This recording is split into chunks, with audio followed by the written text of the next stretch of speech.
किल्ले रायगडावर एक प्रेरणादायी उपक्रम पार पडला आहे। लेखक गौतम कोतवाल यांनी तब्बल 50 पुस्तके आणि 1500 उद्योजकांच्या यशोगाथा घेऊन त्या छत्रपती शिवाजी महाराज यांच्या चरणी अर्पण केल्या।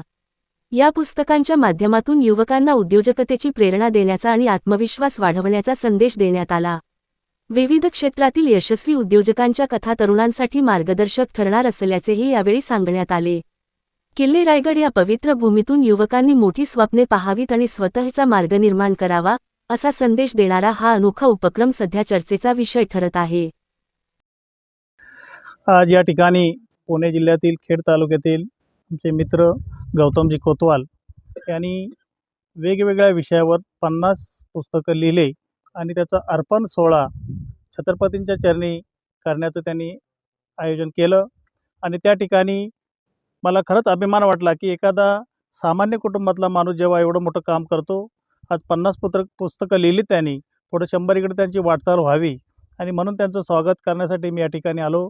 मी भारतीय मराठा महासंघ रायगड जिल्ह्याचे अध्यक्ष म्हणून त्यांचं या ठिकाणी स्वागत केले आणि पुढील वाटचालीसाठी त्यांना शुभेच्छा देते।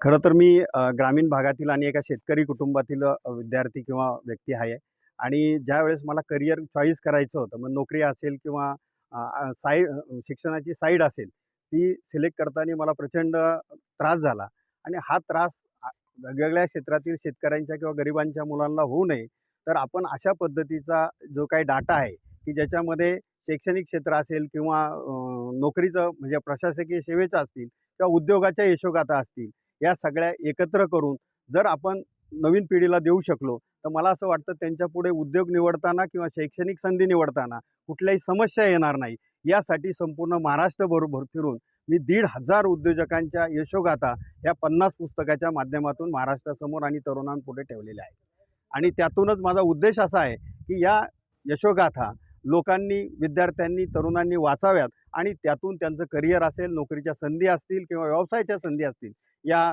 त्याच्यापासून मिळवाव्या, ही माझी त्यामागची संकल्पना आहे।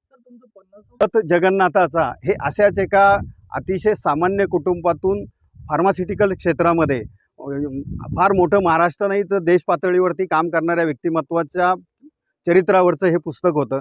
या पुस्तकाचं लेखन करताना मला एक सामान्य कुटुंबातला माणूस म्हणजे देश पातळीवरती कशा पद्धतीने नेतृत्व घडू शकतो आणि भारतातले मला असं वाटतं जवळजवळ 7 लाख फार्मासिस्ट त्यांच्या संघटनेच्या अंडर काम करतात आणि नुसतं ते संघटनेसाठी काम न करता जगन्नाथ शिंदे नावाची ही व्यक्ती आज म्हणजे सोशल क्षेत्रामध्ये प्रचंड असं मोठं काम करते। त्यांचे सैनिकी स्कूल आहेत, फार्मास्युटिकल आहे,